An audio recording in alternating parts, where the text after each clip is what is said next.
Hi guys, Vivo here from ITC Entertainment. Today we are going to be doing a very special video. I did this type of video 5 years ago and I'm doing it again. It is called Facts from a Newspaper. So if the word newspaper entertains you in any way, please watch this video. If the word newspaper does not entertain you in any way whatsoever, please watch this video. Let's do this. In this edition, I'm going to be taking facts from Sunday Business Standard, 6th January 2019. Quick disclaimer, I'm not a political commentator, I'm not an economic expert, I'm not a financial expert, I'm not a certified professional, I'm just a boy reading facts from a newspaper. Now, I'm not going to be going through the whole paper. That would bore you to death, that would bore me to death, and that would definitely not be good for the both of us. I'm just going to be going through some things that seem interesting in the world which are there in this paper. Now please keep in mind, every paper, every news outlet has its own agenda and Okay guys, the first thing that interests me, Vijay Mallya, the first tycoon to be declared a fugitive economic offender. Now keep in mind what this means. Does it mean Vijay Mallya is going to jail tomorrow? No. What it means is, under an act which was passed in Parliament sometime last year, the Fugitive Economic Offenders Act, Vijay Mallya has now officially been declared a fugitive economic offender. What does that mean? Under the act, he has committed an economic offence of greater than 100 crore. The value is alleged to be 9,000 crore, that is 90 times. It means that the government can now initiate proceedings to confiscate his properties in the alleged 9,000 crore loan default case. Yes, the government can now officially confiscate his property of 9,000 crore, even though he has been extradited. What's the meaning of extradited?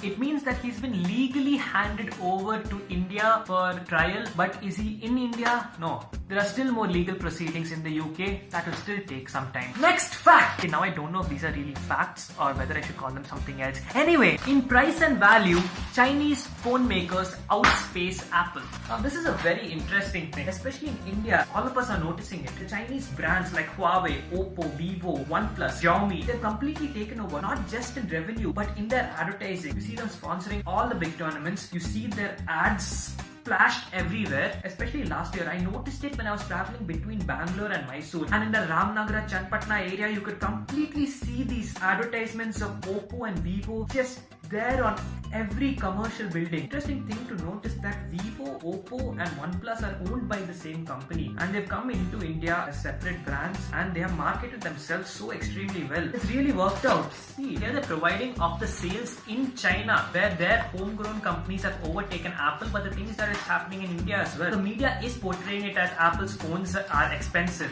but iPhones have always been expensive. I feel that it's just the brilliance of these brands and how they've been able to work with the Chinese government and how they've been able to come into these markets and actually penetrate them so well. Next fact or next story. There's a very interesting story here, especially if you're a student of tax. If you're not a student of tax, it's still interesting, trust me. It says here, controversial tax notice withdrawn. Now when I first read this, I thought it was going to be about the angel tax situation, but then I looked closely and I saw the picture of our former Prime Minister. That was a joke, don't get triggered. But then reading to the report, it does talk about the section that does refer to the angel tax, but I'm just coming to know now that it's related to the National Herald case as well. Maybe I was ignorant for all this while. Very interesting. I would like to go more into it. If you guys know more about the issue, please do let me know. Nirav Modi tells a court that he cannot return to India for safety concerns. Wow. Okay, next. Moving on to what's happening in the United States. Their dispute for building the wall. Trump threatens government shutdown, emergency powers to build wall.